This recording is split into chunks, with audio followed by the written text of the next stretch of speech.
cider is in, so it's time to ferment it and turn it into delicious hard apple cider.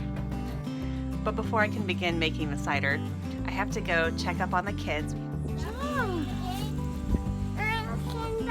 I can go back up. I can see you from up here. Tell me about your seasoning game.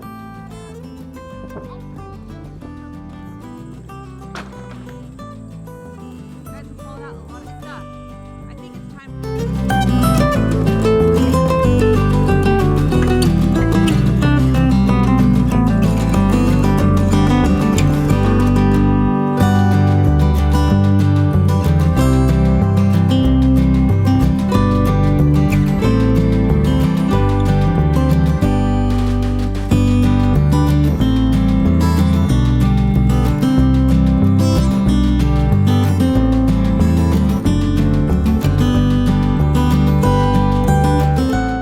Apple cider is easy. You just need some basic equipment and some good quality ingredients. The ingredients for me today are 6 gallons of apple cider, and I got non-pasteurized, non-sweetened cider from a local orchard. And then a good quality champagne yeast, not the kind you use for bread. Champagne yeast, you gotta find it from a brewer.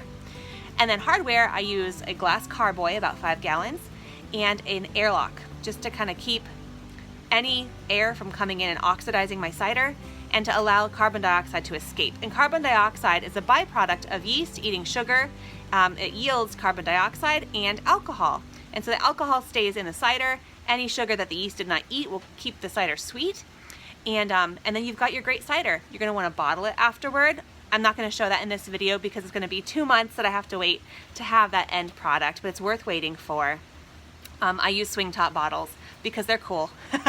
And because if any fermentation happens after I bottle it, it's gonna keep that gas under pressure in my liquid and not allow it to explode. And then I'll have a bubbly cider.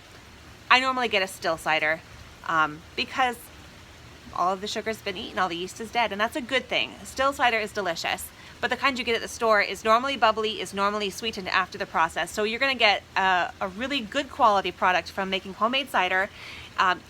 Cost per bottle is really minimal. I spent about $30 on my cider, maybe $2 on the yeast, and then I kind of collect bottles from like other, maybe from the grocery store. I did order some one time, but I just reuse swing top bottles. Sterilization is really important. You're gonna see me do that. I use a no rinse sanitizing solution, and that's really good because it's gonna keep wild yeasts from making your end hard cider taste kind of weird. So let's get going.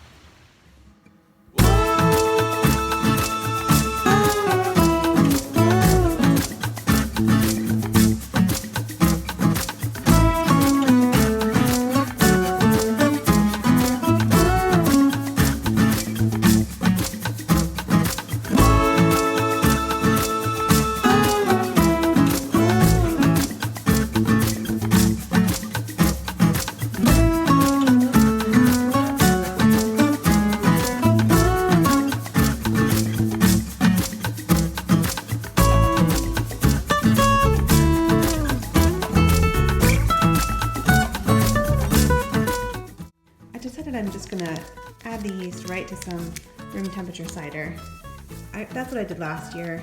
I didn't warm it. So there's always a risk of killing the yeast if the liquid's too hot. So this cider is room temperature.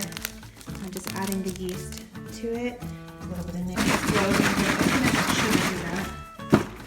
just trying to dissolve the yeast a little bit. I'm putting it in this big, huge container, and I want to make sure it's able to incorporate pretty well. So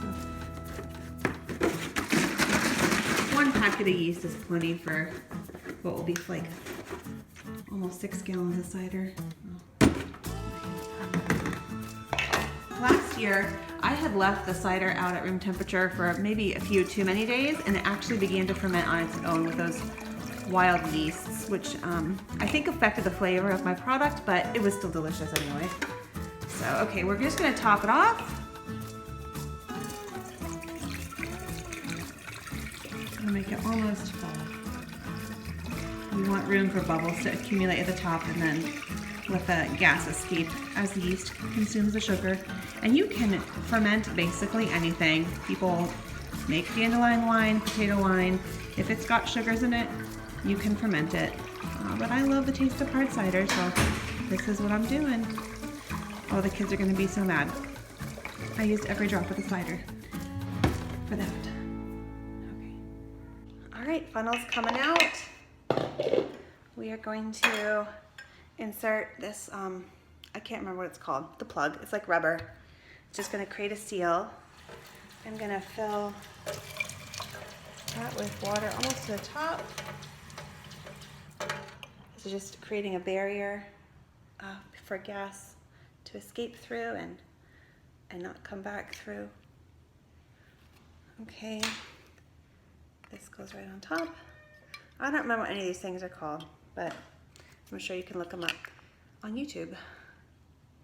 The bug keeper adder cap snap, and there we have it. So what I'm gonna do is just put this in a cool, dark place. I don't know where that's gonna be yet. Maybe, I don't wanna put it in the basement. It's just too far out of the way. For the first few days, I'll probably leave it in the kitchen so I can watch it bubble, which I'll show you here. It's a really cool process to see happen. This dark, dark cider is gonna get super cloudy, and then it's gonna begin to clarify, and it'll be kind of like a light yellow color before I rack it off. So, all right, yeast, do your job.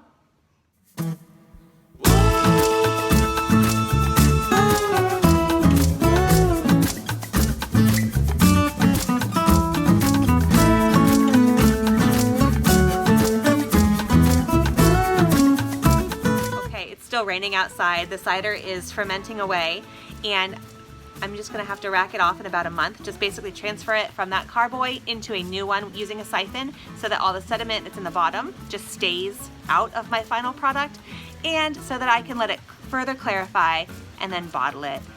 That's gonna be 2 months from now, so check in with me around Christmas time and I'll show you what we made. Happy cider making, everybody.